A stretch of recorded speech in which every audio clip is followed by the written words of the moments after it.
नमस्कार श्रोते हो नको नमस्कार मंडळीच छान वाटतं ना. तर नमस्कार मंडळी.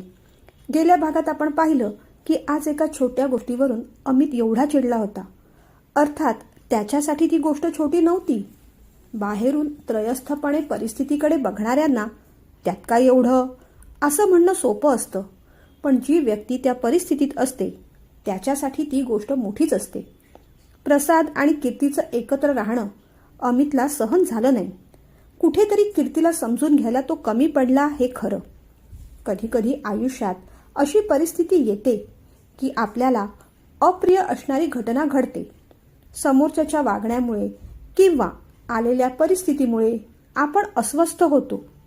पण तीच खरी वेळ असते जेव्हा आपण आपल्या माणसांवर विश्वास ठेवायचा असतो, त्यांना धीर द्यायचा असतो. कीर्तीच्या बाबतीत तिची काळजी वाटण्याऐवजी त्याला तिचा संशयच जास्त वाटला. एका मर्यादेपर्यंत प्रेमामध्ये सुद्धा पॉझिटिव्ह असणं ठीक असतं, पण ती मर्यादा कितपत ताणायची हे मात्र सारासार बुद्धीने विचार करून प्रत्येकाने प्रत्येकाचं ठरवलं पाहिजे. घरी पोहोचायचा कीर्तीने पण आटोकाट प्रयत्न केला होता, पण तिचाही नाईलाज झाला. त्यामुळे तिला प्रसादसोबत रो हाऊसवर राहावं लागलं. पण ती गोष्ट अमितला सांगताना ती का घाबरली असावी? तिचा स्वतःवर विश्वास नव्हता म्हणून, की अमितवर विश्वास नव्हता म्हणून, की आपण जे करतोय ते चूक आहे असंच तिला वाटलं असावं म्हणून? खरं तर तिला घाबरायची काहीच गरज नव्हती. जेव्हा आपण करतो त्या गोष्टी बरोबर आहेत याची आपल्या मनाला आणि बुद्धीला खात्री असते, तेव्हा जगात कुणालाच घाबरायची गरज नसते तशी. आणि फार एक्सप्लेनेशन सुद्धा द्यायचं नसतं, कारण ज्यांचा तुमच्यावर विश्वास आहे त्यांना तुमच्या एक्सप्लेनेशनची गरज नसते. आणि ज्यांना विश्वासच ठेवायचा नसतो त्यांना कितीही एक्सप्लेनेशन दिलं तरी त्याचा उपयोग नसतो. आपण इतर कुणालाही नाही, फक्त आपल्या मनाला आणि त्या परमेश्वराला आन्सरेबल असतो. कीर्तीने न घाबरता अमितला सगळी खरी गोष्ट सांगायला हवी होती. प्रसादची तब्येत ठीक नव्हती, डॉक्टरांची व्यवस्था नव्हती, सगळीकडे पाणी भरलं होतं, बाहेरून त्याला ट्रीटमेंट मिळणं शक्य नव्हतं.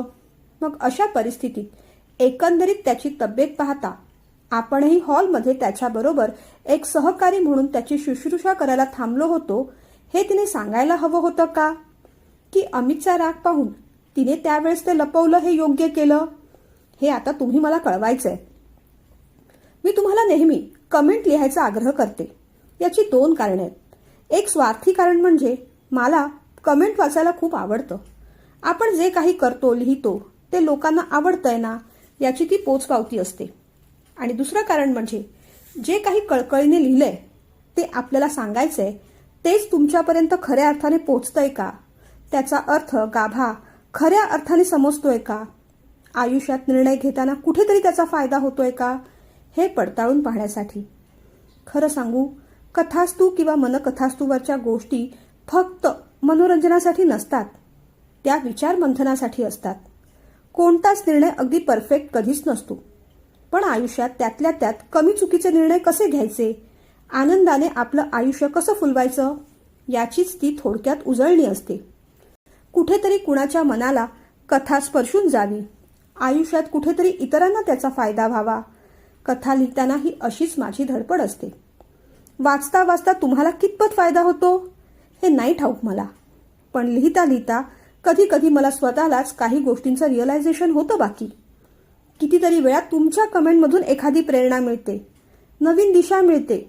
म्हणूनच सबस्क्राईब करा, लाईक करा, हाईप करा.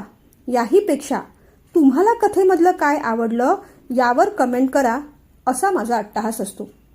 कारण त्याच एखाद्या कमेंटमुळे आपल्या विचारांची, कृतीची दिशा ठरत असते. आपण काय ऐकलं ते आपल्या मनावर ठसत असतं. चांगल्या पद्धतीने आपल्या भावनांना आणि विचारांना एक्सप्रेस करणं, व्यक्त होणं ही आज काळाचीच नव्हे तर आपल्या जगण्याची गरज झाली आहे. कारण माणसं तुटत चालली आहेत, माणुसकी हरवत चालली आहे. शब्दांच्या रूपाने का होईना आपण एकमेकांशी कनेक्ट राहू शकतोय, एकमेकांना समजू शकतोय, धीर देऊ शकतोय. आयुष्यभर तसंच करत राहूया. मला बऱ्याच कमेंट्स येतात, त्यापैकी काही कमेंट्स तर एवढ्या टचिंग असतात की त्यांना काय रिप्लाय द्यावा मला कळतच नाही. एरवी वाटतं आपल्याकडे शब्दाचं भांडार आहे, पण त्या कमेंट्सना उत्तर देताना शब्द आणि विचार दोन्ही अपुरे पडतात माझे. त्या काही कमेंट आज मी तुम्हाला आवर्जून सांगणार आहे. त्यातली एक कमेंट अशी होती की मंजिरीताई, आज मी जीव द्यायला जाणार होते. तुमची कथा वाचली आणि आपलं आयुष्य किती महत्त्वाचं आहे हे समजलं. मी पुन्हा कधीही तसा विचार करणार नाही. दुसरी कमेंट अशी होती की मी अंध आहे, पण तुमच्या कथेमुळे मला आशेचा किरण दिसतो. स्वतःचं दुखणं मोठं न करता मला आता इतरांसाठी काहीतरी करायचंय. तिसरी एक कमेंट अशी होती की अनेक महिन्यांपासून मला झोप येत नव्हती. आता तुमच्या कथा ऐकता ऐकता मन शांत होतं आणि झोप लागते. ह्या अशा कमेंट्स वाचते ना, त्यावेळेस माझ्या आयुष्याचं आणि लिखाणाचं चीज झाल्यासारखं वाटतं. बऱ्याचदा एक कमेंट मला वारंवार येत असते, ती म्हणजे तुम्हाला एवढं कसं काय सुचतं, त्याबद्दल जरूर कळवाच. खरं सांगते, कसं सुचतं मलाही नाही हो माहीत. एवढंच म्हणेन, परमेश्वराची असीम कृपा आहे की शब्दांची बाग मला मिळालेली दैवी देणगी आहे. मी कुणी नाही, स्वतःला मी तसं कुणी समजतही नाही. फक्त तुमच्यापर्यंत चांगले विचार पोहोचवायचं एक माध्यम मात्र आहे. मला एवढंच म्हणायचं आहे, पुनर्जन्म आहे की नाही आपल्याला माहीत नाही. तो असलाच तर गतजन्म आपल्याला आठवेल याचीही काही शाश्वती नाही. पण आपण आता जो जगतो आहे तो जन्म आपल्या हातात आहे, ते निश्चित ठाऊक आहे. मग याच जन्मात आपल्या आजूबाजूला असणाऱ्या, आपल्याला भेटणाऱ्या प्रत्येक व्यक्तीच्या मनावर आपल्या चांगल्या आठवणींची, चांगल्या वागणुकीची चांगलीच छाप का पाडू नये. आपण लोकांच्या चांगल्या आठवणीत स्मरलो गेले पाहिजे, यासाठी प्रयत्न करूया. कशाला कुणाला उगीच दुखवायचं, उलट कुणाला तरी आनंद देऊया. यात गंमत अशी असते की आनंदाची फुलं इतरांना वाटता वाटता आपलेच हात अगदी सुगंधी होऊन जातात. मग आपल्याला आपल्या आनंदासाठी विशेष प्रयत्नच करावे लागत नाही. आज हे सगळं तुमच्याशी का बोलावंसं वाटलं तेही मला माहीत नाही, पण जे बोलतेय ते मनापासून आणि उत्स्फूर्तपणे. मनात जे विचार येतील त्याला वाट मोकळी करून देते. आणि आता सगळं बोलून झाल्यानंतर खूप छानही वाटतंय. तुम्हीही कधीतरी तसं करून पहा. बोला, अगदीच कुठे नाही तर आपल्या जवळच्या व्यक्तींकडे व्यक्त व्हा. बाकी अजून काय सांगू, तुमचा अमूल्य वेळ घ्यायचा नाही मला फार. तेव्हा बोलणं इथेच थांबवते आणि आजच्या भागाला लगेचच सुरुवात करते. थोडं तुझं थोडं माझं, भाग 17. लेखन आणि सादरीकरण मंजिरी कारेकर. शेखर काकाच्या केबिनमधून अमित वैतागतच बाहेर आला. आपल्या सीटवर येऊन बसला. आमची कामं आम्ही करायची, दुसऱ्यांची कामं पण आम्हीच करायची. खरं तर आज त्याचा राग कामावर किंवा अवनीवर नव्हता, अगदी तो कीर्तीवरही नव्हता, पण घडलेल्या घटनेवर मात्र नक्की होता. आपण लांब आहोत, कीर्तीला भेटू शकत नाही, ती आपल्यापासून दूर जाते की काय अशी धाकधूक मनात होत होती. खरं तर दृष्टीआड सृष्टी असं म्हणतात ते एका वेगळ्या अर्थाने पण खरं आहे. सृष्टी दृष्टीआड झाली की आपल्या हातात तसं काहीच उरत नाही, सगळंच कंट्रोलच्या बाहेर होऊन जातं. अमितची तगमग तशीच होती. त्याचा सगळ्यात मोठा प्रॉब्लेम हा होता की त्याला आपल्या मनातल्या गोष्टी कुणाकडेही शेअर करता येत नव्हत्या, कुणाकडेही व्यक्त होता येत नव्हतं. त्याची घुसमट म्हणूनच अशा पद्धतीने बाहेर पडत होती. अवनीला त्याचा त्रास दिसत होता, पण तो कळत मात्र नव्हता. तिचं काम परत घ्यायला ती तयारही होती, पण आता त्याच संदर्भात अमितशी कसं बोलायचं याचं तिला टेन्शन आलं होतं.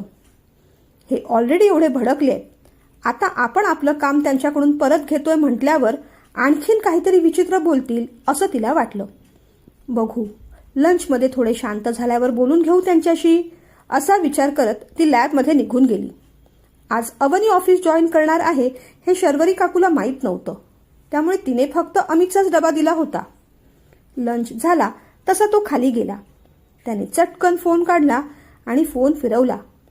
आता अमितचा फोन घ्यायचा म्हणजे कीर्तीला टेन्शन आलं होतं, कारण पुलाचं काम झालं नव्हतं. ओसरलेलं पाणी पुन्हा पाऊस पडल्यामुळे भरू लागलं होतं. प्रसाद सरांना गाडी बाहेर काढता येत नव्हती. मुख्य म्हणजे ती अजूनही रो हाऊसवरच अडकली होती. पण याचा फोन घेतला नाही तर हा पुन्हा पुन्हा फोन करत राहणार किंवा बाबांना फोन करणार. त्यापेक्षा आपणच फोन उचललेला बरा असा विचार करत तिने फोन घेतला. ती बाहेर आली. हॅलो, ती म्हणाली. गेलीस का घरी तू, त्याने विचारलं.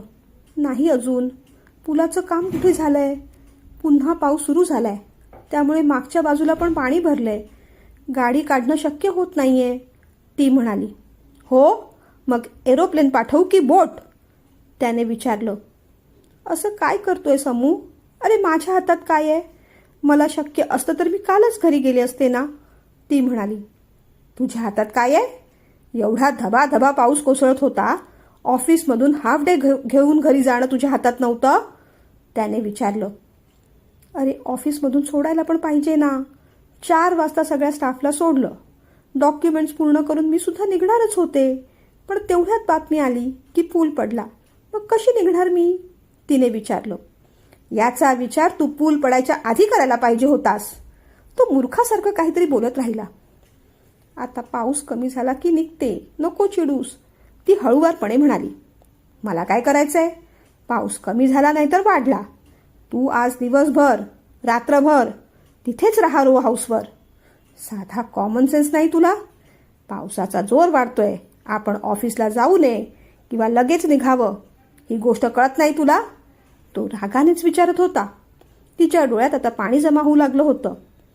अमू, या परिस्थितीत ज्या गोष्टी करता येणं शक्य होतं त्या सगळ्या गोष्टी मी करून पाहिल्या, पण तुझा माझ्यावर विश्वास नाही, प्रसाद सरांवर विश्वास नाही, कुणावरच विश्वास नाही. मला एक गोष्ट सांग, जर प्रसाद सरांच्या जागी तू असला असतास आणि तुमच्या ऑफिसमधली तुझी मैत्रीण, ती सहकारी अवनी अडकली असती तर तू रे काय केलं असतंस? तिला तसंच ऑफिसमध्ये रात्रभर सोडलं असतंस की म्हणाला असतास, एवढ्या पावसाच्या पाण्यात तू एकटी जा तुझ्या घरी म्हणून? सांग मला. तिने हा प्रश्न विचारल्यावर तो एकदम गप्पच झाला. त्याला त्याची चूक कळली.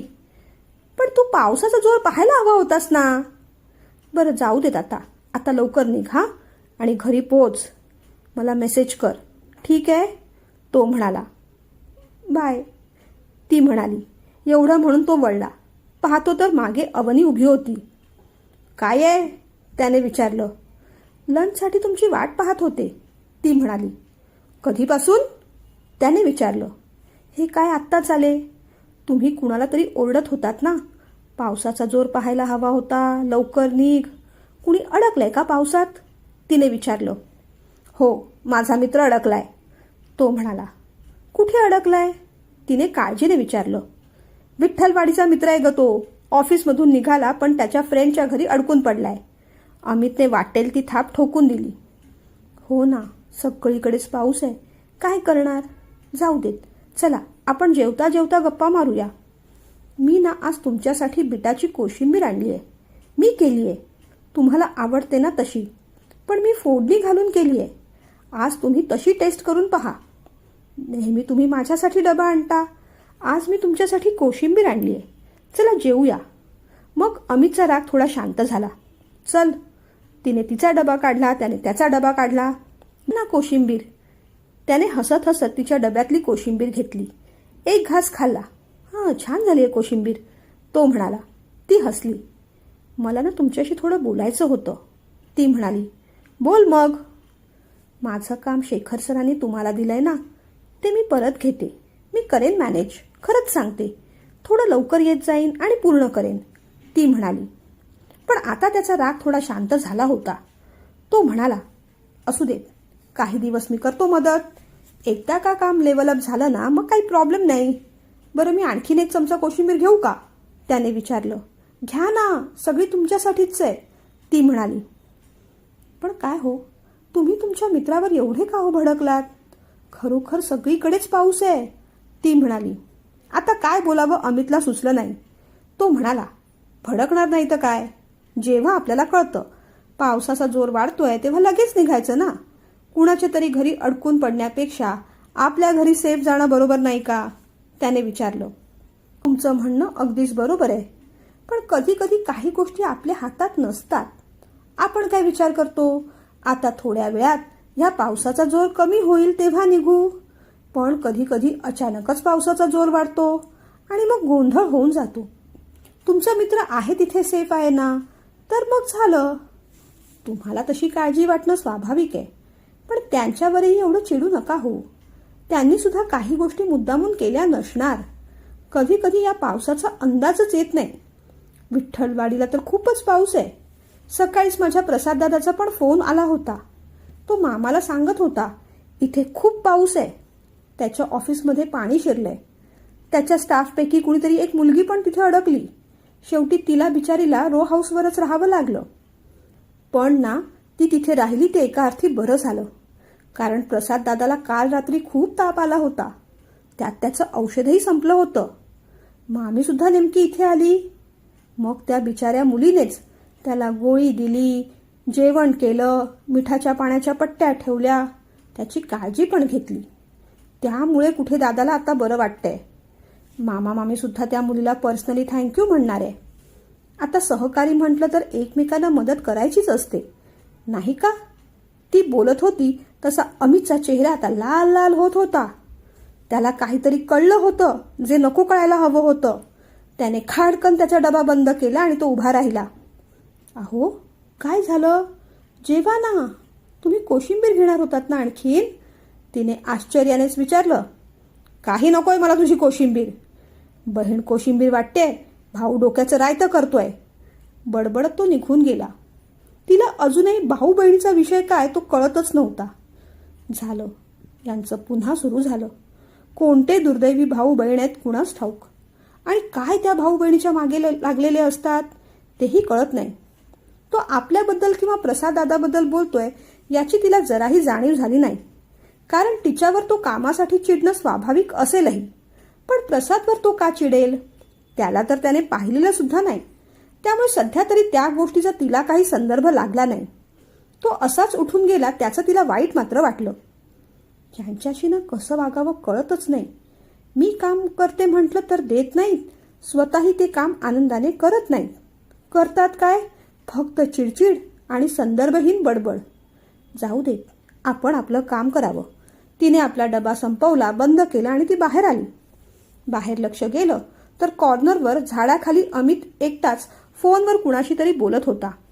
तिला फार काही ऐकू गेलं नाही, पण त्याच्या हावभावावरून एवढं कळलं की तो कुणावर तरी चिडलेला आहे. बहुतेक पावसात अडकलेल्या त्या मित्रालाच ओरडत असतील. पण एखाद्याला एवढं तरी का ओरडायचं? यांचा ओरडा ऐकण्यापेक्षा त्या मित्राला वाटलं असेल, पावसातल्या महापुरात बुडून मेलो असतो तर बरं झालं असतं. काय तरी विचित्र माणसं असतात. काय बोलायचं यांना? तोंड कसंनुसं करत ती जागेवर जाऊन बसली. अमितने पुन्हा कीर्तीला फोन फिरवला. त्याचा फोन उचलायची आता तिला भीतीच वाटू लागली होती. अगं फोन घे, वाचतोय ना तो, प्रसाद म्हणाला. हो घेते, मी आलेच हां, असं म्हणत ती बिचारी बाहेर गेली. तिच्या बारीक हालचालींवर प्रसाद लक्ष ठेवूनच होता. हा फोन हिच्या बाबांचा नाही, मैत्रिणीचा सुद्धा नाही. हा नक्कीच दुसऱ्या कुणाचा तरी आहे. त्याला सई बरोबर झालेलं बोलणं आठवलं. तिचा तो भाऊ अमित, त्याच्याशी तर बोलत नसेल. त्याच्याशीच बोलत असेल. सकाळी सुद्धा त्याच्याशीच बोलत असणार. जेव्हा मी तिला नाव विचारलं तेव्हा किती गडबडली, आणि नाव सांगून सांगून काय सांगितलं? अमृता. बरोबर आहे, अमित अमृता, अमित अमृता, कीर्ती कार्तिक. त्याने सगळी लिंक लावली. तो खिडकीत येऊन पाहू लागला. तिचं त्याच्याकडे लक्ष नव्हतं. ती फोनवरच बोलत होती, पण घाबरली मात्र होती. चेहऱ्यावरचे हावभाव बदलले होते. हो, ही नक्कीच त्या अमितशीच बोलत असणार. पण ही एवढी घाबरली आहे का? तो तिला ओरडत असेल, तिच्यावर चिडत असेल. कशासाठी? हां, ती इथे माझ्याबरोबर राहिली म्हणून असेल का? बहुधा त्याच्यासाठीच असेल. अरे अरे, पण यात तिची बिचारीची चूक नव्हती. तिला मीच फोर्स केला होता. माझ्याकडे तरी काय पर्याय होता? पण हा अमित असा कसा? याला समजून घ्यायला काय होतं? प्रसाद त्याच्या मनाशीच बोलत होता. अमितची मात्र आता आग पाखड चालली होती. झोपायची व्यवस्था कशी होती ग? पुन्हा एकदा सांग मला, अमितने विचारलं. ऐकूनच प्रश्न तिला तर रडू फुटलं. ह्याला नेमकं काय कळलं? कुणाकडून कळलं? काहीच कळेना. तू असं का विचारतोयस अमू? तिने भीत भीत विचारलं. तू विचारलेल्या प्रश्नांची उत्तरं दे आधी आणि रडणं थांबव. मी तुझं रडगाणं ऐकायला फोन केलेला नाही. तू कुठे झोपली होतीस? त्याने पुन्हा रागानेच विचारलं. आता खरं सांगणं भाग होतं. मी झोपलेच नव्हते, खुर्चीवर बसून होते. खुर्चीवर बसायला ऑफिसमधून तू रो हाऊसवर गेली होतीस? खुर्चीवरच बसायचं होतं तर ऑफिसमध्ये पण बसू शकली असतीस. तिथपर्यंत जायची काय गरज होती, त्याने विचारलं. तसं नाही, मी आतल्या खोलीत झोपायला जाणारच होते. तेवढ्यात प्रसाद सरांना चक्कर आली. अंगात कणकण आहे असं म्हणाले. थर्मामीटर लावून पाहिला तर ताप होता, म्हणून मग मी त्यांना. तेवढं बोलून ती बिचारी थांबली. त्यांना काय? त्यांचं डोकं चेपून देत होतीस, मिठाच्या पट्ट्या बदलत होतीस, जेवण करून देत होतीस आणि माझ्याशी तू चक्क खोटं बोललीस. मला तर असं वाटायला लागलं ना कीर्ती की तिथे सरळ येऊन तुझ्या. एवढं बोलून तोही थांबला. ती आता हुंदके देऊन रडू लागली. अरे अरे अरे, काय नालायक माणूस आहे हा. एखाद्या मुलीला असं रडवतं का कुणी? बिचारी ती रडतेय, पण माझा जीव वर खाली होतोय. तिचं रडणं मला सहन होत नाहीये. मी जाऊ का बाहेर, असं म्हणत प्रसाद बाहेर आला. पण पुढे जाऊन काय झालं विचारायची त्याची हिंमत होईना. तो लांब मागे तिथेच थांबला. ऐक ना अमू, मी नव्हते खोटं बोलणार, पण खरं बोलायची हिंमत नाही झाली. मी जे काही केलं ते माणुसकी म्हणून. तुझा माझ्यावर विश्वास नसेल तर आता मी तरी काय बोलू? काही बोलू नकोस तू, ठेव फोन. त्याने रागाने ठेवून दिला फोन. ती बिचारी दचकली. आपले डोळे पुसले. प्रसादला फार फार वाईट वाटलं. तो पुढे झाला. काय झालंय, त्याने काळजीने विचारलं. काही नाही सर, आपण निघूया का? पाऊस थोडा ओसरलाय ना. चल, मी गाडी काढतो बाहेर. त्याने गाडी काढली. खरं तर जिथे तिथे पाणी साचलं होतं, पण आता तिची अवस्था पाहून तिला लवकरात लवकर घरी सोडलेलंच बरं असं त्याला वाटलं. त्याने तिच्या घराच्या बाहेर गाडी थांबवली. तुम्ही आत येताय का, तिने विचारलं. नको, आज नको, पुन्हा केव्हा तरी. तू काळजी घे हां, तो म्हणाला. पुढे काही बोलायला विचारायला ती थांबलीच नाही. झप झप झप पावलं टाकत ती घरात आली. प्रसाद तिच्याकडे पाहत राहिला. तिच्या डोळ्यातल्या अश्रूंनी कणाने का होईना त्याचा जीव तुटला. अमित पण रागाने सीटवर येऊन बसला. एवढ्या जोरात बसला की मधलं पार्टिशन गदागदा हल्लंच. अवनी बिचारी पुन्हा दचकली. त्याने मग लॅपटॉप ओपन केला. फाईलमधला डेटा भरायला सुरुवात करणार तोच त्याच्या लक्षात आलं की त्याच्या समोरची फाईलच गायब आहे. त्याने इथे तिथे पाहिलं. आता ही फाईल कुठे गेली? हिला पाय फुटले का पावसामुळे ही पण गेली रो हाऊसवर राहायला? वेड्यासारखं काही बाई तो स्वतःशीच बोलत होता. तुम्ही फाईल शोधताय का? ती माझ्याकडे आहे, अवनी म्हणाली. तसं तो मागे वळला. अहो, माझं काम मी पूर्ण करेन. असू देत, तुम्ही तुमचं काम करा, अवनी म्हणाली. हो ना, जा कर मग. मला काय करायचं तुझं काम? एवढी हौस असेल तर स्वतःचं काम स्वतः कर, तो रागाने म्हणाला. आणि मग पुन्हा एकदा तावातावाने कॅन्टीनमध्ये गेला. कोल्ड्रिंक घेतलं. कोल्ड्रिंकचे 4-5 घोट पोटात गेल्यानंतर तेव्हा कुठे त्याला बरं वाटलं. मग तो वर आला आणि स्वतःचं काम उघडलं. काम करायचा मूडच नव्हता. सारखं सारखं कीर्तीचं बोलणं आठवत होतं. तू त्या अवनीबरोबर अडकला असतास तर काय केलं असतं? तिने त्यावेळेस काय करावं अशी तुझी अपेक्षा होती? पण मग गोष्टी एवढ्या सरळ होत्या तर दोघे हॉलमध्येच आहेत. ही गोष्ट तिने का लपवली? आपण तिला समजून घेतलं नसतं का? माझा तिच्यावर विश्वास नाही असं नाहीये, पण मला तिची काळजी वाटते. तिच्यावर विश्वास असला तरी त्या मुलावर, त्या प्रसादवर मी कसा विश्वास ठेवू? आणि का ठेवू? त्याच्या मनात काय चाललंय हे मला कसं माहीत? मलाही माहीत नाही आणि तिलाही कसं माहीत असणार ते? मुलांच्या मनात कधी काय येईल काही सांगता यायचं नाही. तिला माझी चिडचिड दिसली, पण तिच्यासाठी जीव किती जळतो हे कळत नाहीये तिला. बाकी काही बोलायला जमलं नाही की रडायला सुरुवात करायची. या मुलींची एक एक नाटकच असतात. आम्हा मुलांचं मन, आमची काळजी कधीच कळत नाही त्यांना. आम्ही आमच्या आधी त्यांचा विचार करतो, तरीही आम्हीच वाईट. जरा काही झालं तर करा रडायला सुरुवात.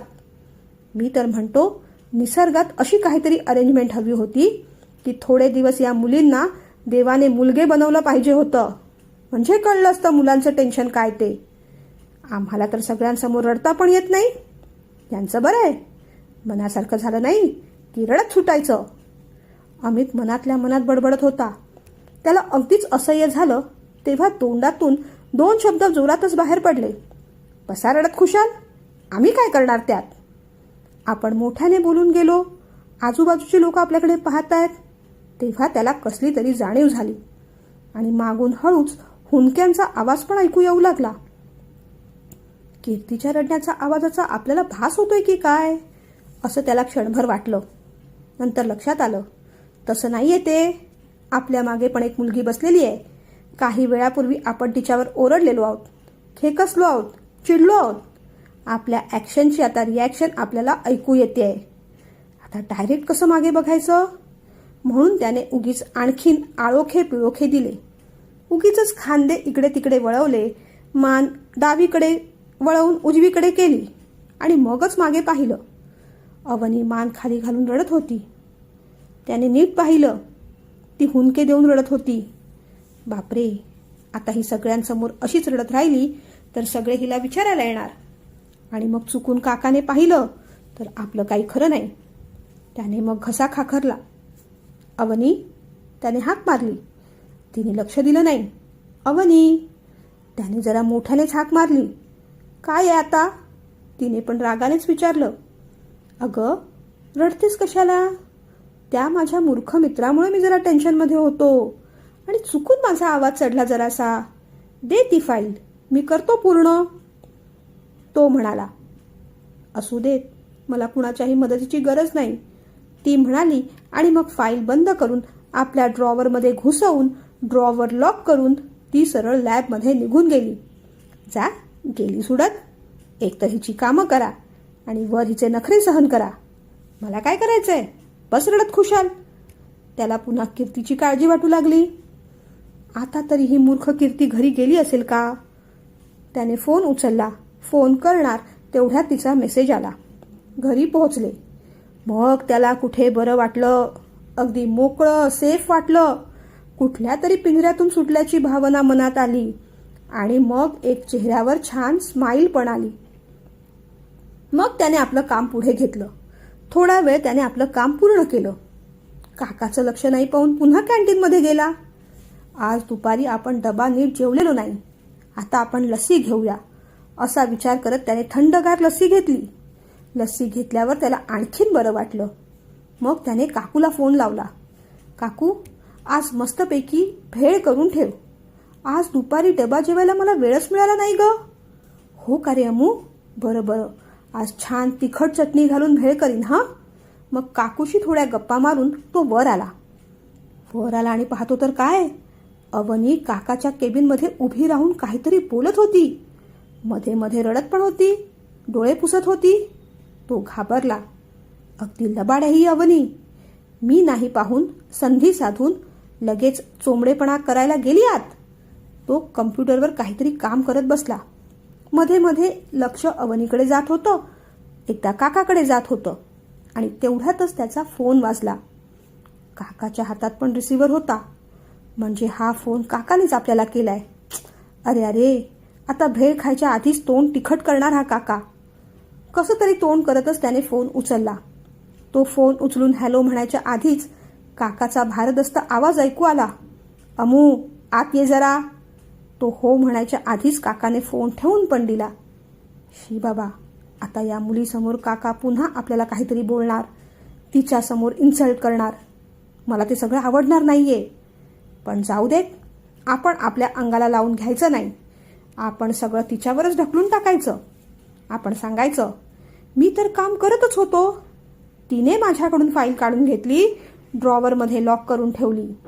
तो उठला, बाटलीतलं थोडं थंड पाणी प्यायला आणि मगच आत गेला. काका त्याच्यावर नजर रोखूनच होता. ये, आत ये. अवनीच्या रिपोर्टची फाईल तुला डेटा भरायला दिली होती ना रे, ती पूर्ण झाली का? काकाने विचारलं. नाही सर, मी पूर्ण करत होतो, पण त्याआधीच हिने ती फाईल स्वतःकडे घेतली आणि ड्रॉवरमध्ये लॉक करून ठेवली. तो म्हणाला. हिने? काकाने आश्चर्याने विचारलं. हिने म्हणजे यांनी, सॉरी. बरं, पण हिने असं का केलं असावं असं तुला वाटतं रे? काकाने विचारलं. मला काय माहीत, मी काय मुलींच्या वागण्यावर PhD केली आहे? असंही काका मी कोणत्याही मुलीच्या पुढे पुढे करत नाही. तो म्हणाला. असं? मग ती एवढी का रडतीये? तू काय बोललास तिला, खरं सांग. काकाने विचारलं. काही नाही रे काका, या मुलींची नुसती नाटकं असतात. बोलण्यासारखं पुढे काही उरलं नाही तर रडायचं. मी सांगतो ना, एक नंबर या मुली नाटकी असतात. तू तिच्याकडे फार लक्ष देऊ नकोस, तो म्हणाला. गप्पा बस. मुलींबद्दल तुला एवढं काय माहीत? PhD केली आहेस तू? मुलींशी आणि मुलींबद्दल बोलायची ही अशी पद्धत नाही. आणि मला ऑफिसमध्ये काय म्हणायचं सांगितलं होतं तुला? काका ओरडला तसा अमित शांत झाला. मग काकाने अवनीकडे पाहिलं. अवनी, तू स्वतः तर सांगत नाहीस बेटा. मग मला कसं कळणार? ती फाईल अजूनही पूर्ण झालेली नाही. तुझ्यावर कामाचं प्रेशर आहे कळतंय मला. म्हणूनच तर ते काम मी अमितला करायला दिलं होतं ना. मग ती फाईल तू त्याच्याकडून का परत घेतलीस? तिच्याशी बोलताना काका किती प्रेमाने बोलतोय. सर, माझं काम मी पूर्ण करून देते. कुणाचीही मदत नको मला. माझ्यावर कुणी चिडचिड केलेली मला आवडत नाही, ती म्हणाली. अमितने काम पडलं म्हणून तुझ्यावर चिडचिड केली? शेखरने विचारलं, पण ती काही बोलली नाही. कळलंय मला. काय रे अम्मू, तुला जराही काही वाटत नाही का रे? किती वेळा तुला एकच गोष्ट समजवायची रे. का अशी चिडचिड करतोस तू सगळ्यांवर? काकाने विचारलं तसा अमितला पण राग आला. उलटे आकडे मोजताच तो म्हणाला, मग काय सर, एक तर हिचं काम करा, ह्यांचं काम करा, मग त्यांचं बोलणं ऐकून घ्या. आणि आता तर बघ, एवढी मदत करून सुद्धा माझी तक्रार करायला ही तुझ्या केबिनमध्ये आलीच ना. रडकी नुसती. झालं. अहो जाहोवरून सारखी त्याची गाडी पुन्हा अरेतुरेवरच येत होती. तो भडकला तशी अवनी पण मग चिडली यावेळेस. सर, कधी कधी ना मला कळतच नाही की माझे बॉस तुम्ही आहात की हे. सतत माझ्यावर चिडत असतात, रागवत असतात आणि चिडायला कोणतंही कारण नसतं यांच्याकडे. मध्येच बरं बोलतात, मध्येच चिडतात, मध्येच रागावतात, मध्येच काहीतरी संदर्भहीन बोलतात, मध्येच भाऊ बहिणीचा विषय, मध्येच विठ्ठलवाडीचा विषय. कशावरूनही भडकतील. त्यांच्याबरोबर बोलणं निव्वळ अशक्य आहे. मी माझं काम करते म्हटलं तरी चिडतील, तुम्ही माझं काम करा म्हटलं तरी चिडतील. आणि बोलणं तर एवढ्या तुच्छतेचं असतं की जसं काही मी यांच्याकडे वेठ बिगारी म्हणून काम करते. अवनी आता चांगलीच तक्रार करत होती. शेखरला अमितचा राग येत होता. काय रे अमू, तुला किती वेळा समजवायचं? समजावून काही फायदाच नाही रे तुला. तुला जसं वागायचं तसंच वागतोस. मला तुझं वागणं अजिबात आवडत नाहीये. सॉरी म्हण तिला. काका असं म्हणाला. मग तर अमूला तिचा जास्तच राग आला. मी का सॉरी म्हणू तिला? मी तिला अजिबात सॉरी म्हणणार नाही. आणि आता तर तिचं काम पण करणार नाही, तो म्हणाला. त्याच्या अशा हट्टी वागण्याचा शेखरला राग येत होता. अमू, आता मी तुला ओरडायला हवाय का? काकाचा आवाज चढला तसा अमूचा आवाज अति शांत झाला. अवनी पण घाबरली. अरे काका, मला काय ओरडतोयस? कधीतरी तिला पण ओरडत जा की. हळू आवाजात तो पुटपुटला. गप्पा बस तू, नाहीतर आता ना तुझ्या. शेखर पुढे काही बोलणार तोच अवनीने अडवलं. सर प्लीज, तुम्ही चिडू नका. ऑफिसचं वातावरण माझ्यामुळे खराब व्हायला नको आहे. मी खरंच सांगते, माझं काम कुणालाही द्यायची गरज नाही. लवकर येऊन उशिरा थांबून मी ते पूर्ण करेन. मग तिने अमितकडे पाहिलं. इतके दिवस तुम्ही माझं काम केलं, थँक्यू. तुम्हाला त्रास झाला, सॉरी. पुन्हा माझ्या कामाचा तुम्हाला त्रास होणार नाही. कामाचाही नाही आणि माझाही नाही, असं म्हणत तिने आपली फाईल उचलली. मग तर शेखर आणखीनच भडकला. दिवसेंदिवस ना अमू, तू फार हट्टी होत चाललायस. थांब, तुला ना मी आता विठ्ठलवाडीला. काका एवढं बोलला, पण खरं तर आता अमित पण भडकला होता. त्याचा उरला सुरला पेशन्स संपला होता. काकाला पुढचं काहीच बोलू न देता त्यानेच मग सुरुवात केली. 5, 4, 3, 2, 1, 0. माझे उलटे आकडे संपले तरी तुमचं बोलणं, रागावणं, चिडणं अजून चालूच आहे. जागं, तुझं थँक्यू सॉरी नको आहे मला. मी कुणालाही घाबरत नाही. आली मोठी कंप्लेंट करायला. माझ्या काकाचं ऑफिस आहे हे, समजलीस? जा बाहेर तू. आणि हे बघ काका, आता तुलाही मी शेवटचं सांगतोय हां, मला खूप राग आलेला आहे. मी तुझं बोलणं खूप सहन केलं आत्तापर्यंत, पण आता तू असाच वागत राहिलास तर खरंच सांगतो हां, मी सरळ गाडी काढेन आणि तुला विठ्ठलवाडीला सोडून येईन. मग राहा तिथे एकटा, तेव्हा कळेल मग काय होतं ते. अमित भडकला होता, लाल लाल झाला होता, काकालाच धमकी देत होता. ऐकूनच शेखरचे डोळे मोठे झाले. शेखर आणि अवनी त्याच्याकडे आश्चर्याने पाहतच राहिले. आता कुणाचंच काही ऐकणार नाहीये मी. एवढा वेळ उलटे आकडे बोलतोय, ते सुद्धा संपले. तरी समजत नाहीये तुम्हाला? आता जो कोणी माझ्या वाकड्यात शिरेल त्याला सरळ विठ्ठलवाडीच.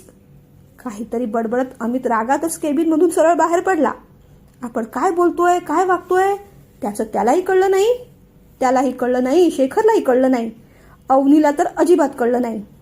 अमित बाहेर आला, धडकन येऊन सीटवर बसला, थंडगार पाणी प्यायला, 6-7 दीर्घ श्वास घेतले आणि मग कुठे तो थोडा शांत झाला.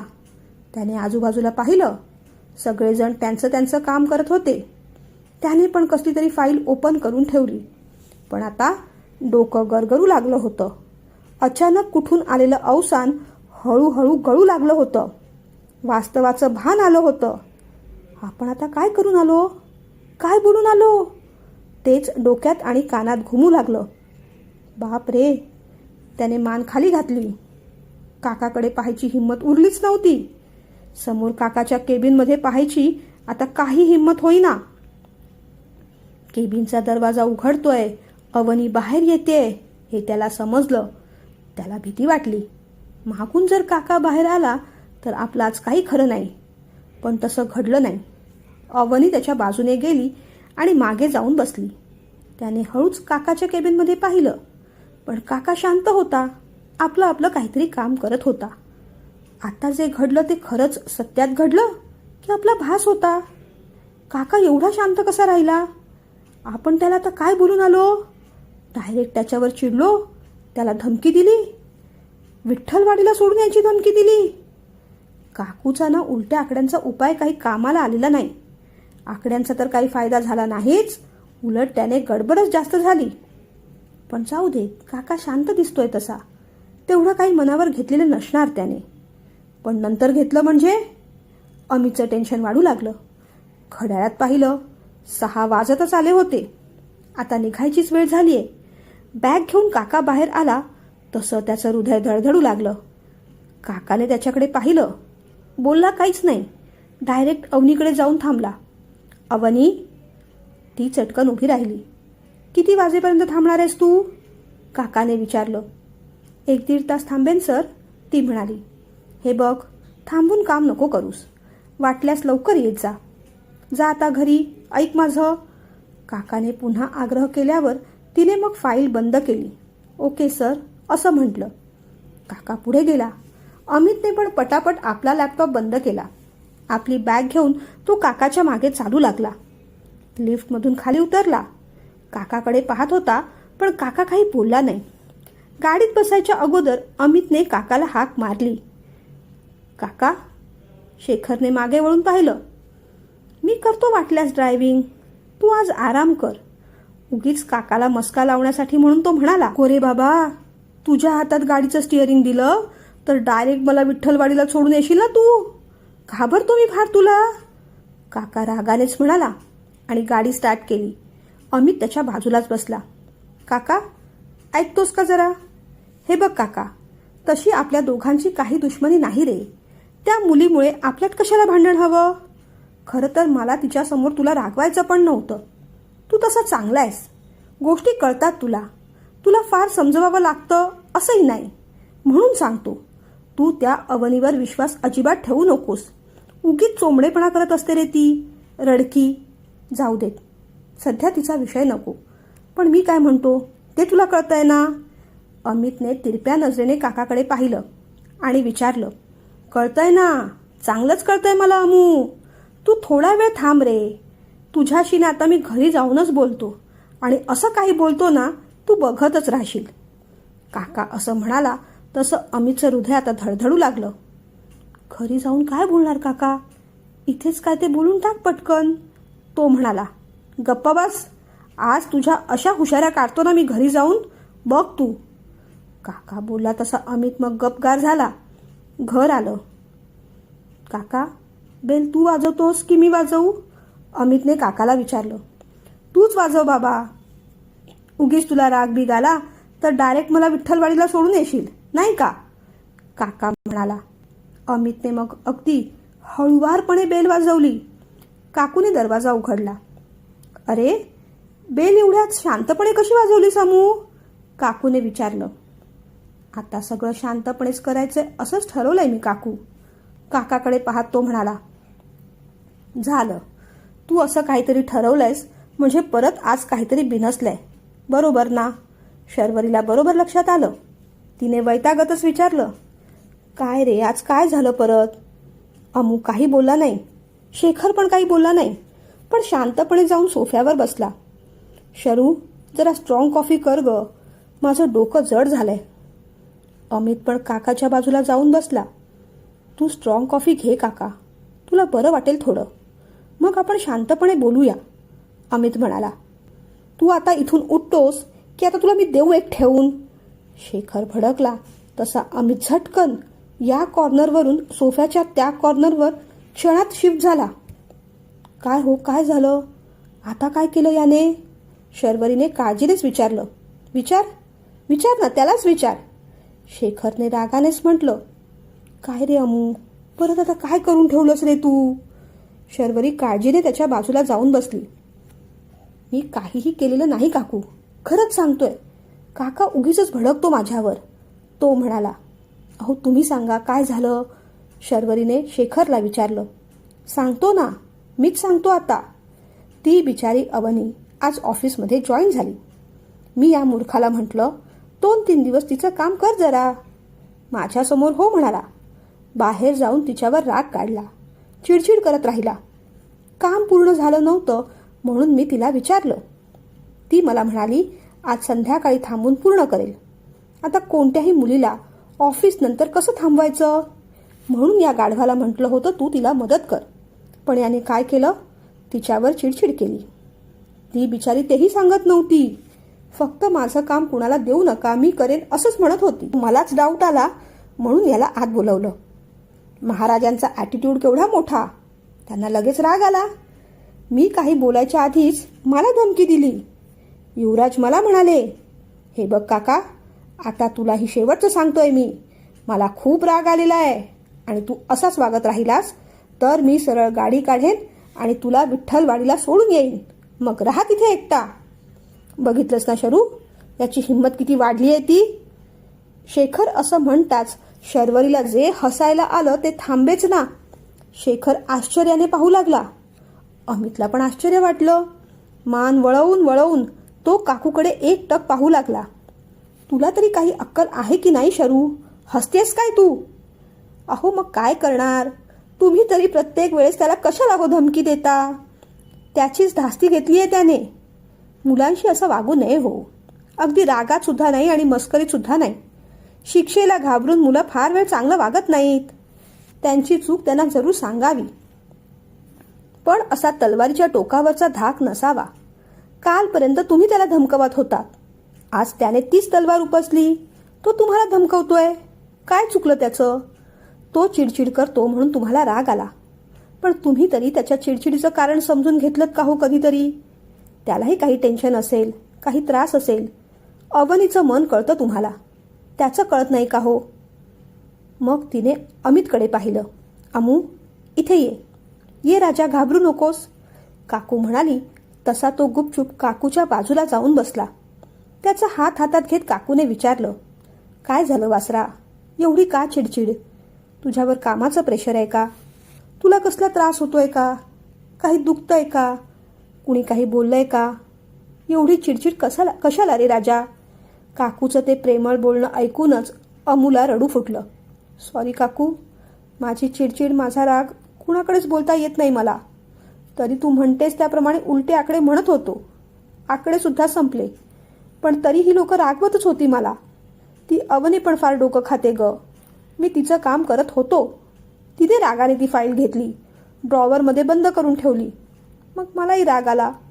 मी काय बोलून गेलो मला कळलं नाही, ते कधीच कळत नाही. पण खरंच सांगतो काकू, यावेळेस उलटे आकडे म्हटले होते मी, पण ते कामच करत नाहीत. मी तरी काय करू? ते ऐकून काकूला तर आणखीनच हसू आलं. उलटे आकडे काम करत नाहीत, मग आता उलटे पाढे म्हणत जा. तो तिच्याकडे क्षणभर पाहतच राहिला. सरळ पाढे तर यायला हवे, उलटे काय म्हणणार? काकू हसली. बरं, आता राग ओसरला का? थोडी तरी चिडचिड कमी झाली का? तू माझ्याशी शेअर का नाही करत? तुझे प्रॉब्लेम्स मला सांगत जा, मी ऐकत जाईन. सगळ्यांचीच उत्तरं माझ्याकडे असतील असं नाही, पण बोलल्यावर सुद्धा बरंच बरं वाटतं रे. सांगशील मला? तिने विचारलं. हो काकू, सांगेन. तू समोर असलीस ना की सगळा राग, भीती सगळं कुठच्या कुठे पळून जातं. रडक्या आवाजातच तो म्हणाला, हो ना, पण मग आपल्या काकांशी असं कुणी बोलतं का? त्यांना विठ्ठलवाडीला सोडणार तू? काकूने प्रश्न विचारताच अमूला किंचित हसायला आलं. त्याने हळूच काकाकडे पाहिलं. तो अजूनही रागातच होता. बघितलंस कसा निर्लज्जासारखा हसतोय तो? शेखर काकाने विचारलं. हसू देत हो, तुम्ही पण काही गोष्टी गमतीत घ्यायला शिका ना. फ्रस्ट्रेशनमध्ये एखादं वाक्य बोलला असेल तो, तुम्ही तरी लगेच कशाला सिरियस होता? शर्वरी म्हणाली. अगं हा मूर्ख हे सगळं त्या अवनीसमोर म्हणाला. तिला माझ्याबद्दल काय वाटलं असेल? शेखरने विचारलं. तिला काय वाटणार? उलट तिला तुमचा अभिमानच वाटेल. आपले सर किती संयमी आहेत, शांत आहेत असंच वाटणार तिला, शर्वरी म्हणाली. मग शर्वरी अमूकडे वळली पुन्हा. अमू, चल काकांना सॉरी म्हण, शर्वरी म्हणाली. तसा अमित थोडा घाबरला. जा, सांगते तेवढं कर अमू, काकू म्हणाली. तसा तो उठला. काकाच्या पायापाशी जाऊन बसला. कान पकडले. सॉरी काका, चुकून बोलून गेलो. तिथे मी तुला कसा ठेवणार रे? आम्हाला पण तुझी थोडी थोडी आठवण येईल ना. आणि तू तिथे गेलास तर ऑफिसमध्ये काम कोण करणार? मी रागावलो होतो ना, म्हणून चुकून बोलून गेलो. पण तू आता काळजी करूच नकोस. तुला मी कुणासमोरही पुन्हा ओरडणार नाही. तसंच ठरवलंय मी आता, सिरियस होऊन अमित म्हणाला. शर्वरीला तरीही हसूच येत होतं. हो, आमच्यावर फारच कृपा झाली राजे. आणि तुम्ही कशाला सॉरी म्हणता? उलट आम्हीच तुमची माफी मागितली पाहिजे, हात जोडून, नाही का? त्याच्यासमोर हात जोडत शेखर म्हणाला. अमूने स्वतःचीच जीभ चावली. काकाचे हात सोडवले. सॉरी काका, चुकलं रे, आता सोडून दे राग, खरंच सॉरी. शेखर पण मग छान हसला. ठीक आहे, केलं माफ तुला, पण पुन्हा असा आगाऊपणा झाला ना अमू, तर समोर कोण आहे कोण नाही मी पाहणार नाही. हा, मग माझा हात आणि तुझी पाठ असेल तेव्हा काकूलाही मध्ये येऊ देणार नाही मी, लक्षात ठेव. शेखर उठला आणि त्याच्या रूममध्ये गेला. काकूने अमूचा चांगलाच कान पकडला. काय रे अमू, असं कुणी वागतं का? त्यांच्यासमोर मी फार ओरडले नाही, पण पुन्हा असं होता कामा नये. यावेळेस मी काकांना कसं बसं शांत केलंय. पुढच्या वेळेस माझंही काही चालणार नाही. मुळातच ना अमू, एकाचा राग दुसऱ्यावर काढूच नये. गोष्टी तिथल्या तिथे सोडून द्यायला शिकाव्यात रे. कोणत्या तरी गोष्टीची चिडचिड, राग अवनीवर तरी का काढतोस? 2-4 दिवस तर मदत करायची होती तिला. तिचं तरी मन कशाला दुखावलंस तू? अरे समोरच्याला समजून घ्यावं रे. कोण कोणत्या अडचणीत असतं, कोणाचं दुःख किती मोठं असतं, आपल्याला त्याची साधी कल्पना सुद्धा नसते. म्हणून ना आपल्याला होईल तेवढं इतरांचं मन जपावं. आपल्या आजूबाजूला संपर्कात जी जी लोक येतात ना अमू, ती आपल्यासोबत आयुष्यभर टिकतीलच असं नाही. कधी ती काळाच्या ओघात दुरावतील, तर कधी परिस्थितीने. पण ती लोक आपल्या शब्दांनी मात्र दुरावू नये, एवढी मात्र आपण काळजी घ्यायलाच हवी रे. ओळखी अनोळखी जी कोणती माणसं आपल्याला भेटतील, त्यांच्या मनात आपल्याबद्दल चांगल्याच आठवणी राहिल्या पाहिजे. तू इतका गोड मुलगा आहेस, पण तुझ्या त्या रागामुळे तुझ्या या गोड स्वभावावर ना ग्रहण लागतं. सोन्या, त्या ग्रहणाची छाया आपल्या नात्यांवर पडून देऊ नकोस रे. कारण चंद्रासूर्याचं ग्रहण सुटतं तरी, पण नात्यांना लागलेलं ग्रहण सुटेलच असं नाही रे. कळतंय ना मी काय म्हणते ते? काकूने त्याचे केस प्रेमाने कुरवाळले. तो काकूकडे पाहत राहिला. तिच्या मांडीवर थोडा वेळ झोपला. काकू आज जे बोली ते मनाला अगदी भिडलं होतं, बुद्धीला पटलं होतं. आपल्या रागामुळे खरोखरच आज आपल्या आयुष्यातल्या मैत्री आणि प्रेमाच्या चंद्रासूर्याला सुद्धा ग्रहण लागलं. कीर्तीला रडवलं, अवनीला दुखावलं. दोन्ही ग्रहण लवकरात लवकर सोडवायलाच हवे. अवनीशी उद्या बोलून घेता येईल. तिची माफी मागायला हवी. आणि कीर्तीशी तर लगेचच बोलायला हवं. तिची तर हात पाय जोडून माफी मागायला हवी. विचार करतच तो आपल्या रूममध्ये निघून गेला. दरवाजा बंद केला आणि लगेचच कीर्तीला फोन फिरवला. कसा वाटला तुम्हाला आजचा भाग? थोडा विनोदी, थोडा इमोशनल, थोडा बुद्धीला ताण देणारा. हो ना? चला, उद्या भेटूया.